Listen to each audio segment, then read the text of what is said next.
காலையிலேயே டுடே சமையல் ரசத்துக்கு மசாலா நல்லா கொதிக்க வச்சுருக்கேன். இனி தான் புளி கரைச்சி ஊற்றி நல்லா ரசம் பொங்கி வந்த உடனே இறக்கிற வேண்டியது தான். ரசம் ரெடி ஆயிடுச்சு பாருங்கள். ஒரு சைடு கொதிச்சிருச்சு, ஏன்னா தீ ஜாஸ்தியாக இருக்குது. அதனால ரசத்துக்கு மல்லித்தழை போட்டாச்சு.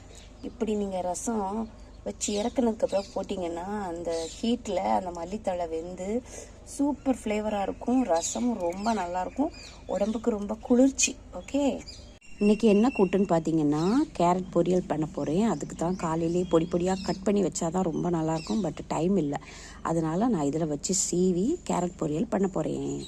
கேரட் துருவி ரெடி பண்ணி வச்சுருக்கேன். கடுகு உளுத்தம்பருப்பு காஞ்ச மிளகாய் போட்டாச்சு. கருவேப்பிலை போட்டுக்கலாம்.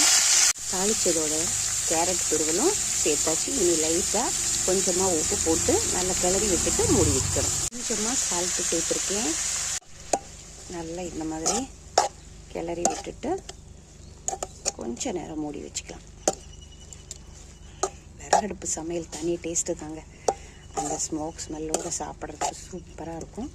இது நான் ரசம் வச்ச சட்டி தான். உள்பக்கம் மட்டும் லேசாக அலசிட்டு நான் கேரட் வச்சுட்டேன். ஏன்னா எல்லாம் கறியெல்லாம் போட்டு இப்போ தேய்க்க முடியாது. ஒரே பாத்திரத்துலேயே எல்லா வேலையும் முடிச்சிட்டா அந்த ஒரு பாத்திரம் மட்டும் நம்ம தேய்ச்சி கழுவி எடுத்தால் போதும். வேலை கொஞ்சம் ஈஸியாக இருக்கும். கேரட் வெந்துருச்சு. இனி நம்ம இந்த தேங்காய் மசாலாவை சேர்த்துக்கலாம்.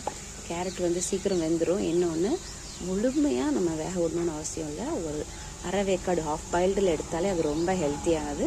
நான் இப்போ ஹாஃப் பாயில்டு தான் எடுத்திருக்கேன். ஓகே, தேங்காய் மசாலா சேர்த்தாச்சு. இனி நல்லா எல்லா இடத்துலையும் படுற மாதிரி நல்லா கிளறி விட்டுக்கலாம். இந்த கிளற டைம்லேயே உங்களுக்கு மசாலாவும் சேர்ந்து அந்த சூட்லேயே வெந்துடும்.